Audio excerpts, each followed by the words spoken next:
Setiap pos operasi ketupat ini akan ditempatkan di tempat keramaian dan pusat perbelanjaan. Setiap pos polisi akan disiagakan 15 personel gabungan dari TNI Polri, Satpol, dan dinas terkait.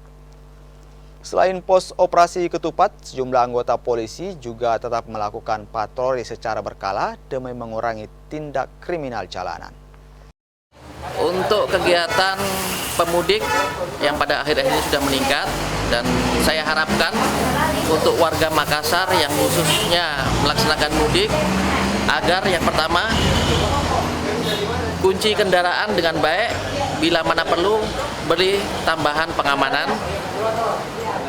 Kalaulah memang bisa cabut aki, dan yang paling penting amankan kendaraan dan kunci pintu rumah sehingga tidak terjadi hal-hal yang diinginkan. Dan yang paling penting laporkan kepada RT atau enggak RW setempat dikarenakan mudik sehingga bisa kami kontrol dan kami bisa antisipasi untuk cara pengamanannya.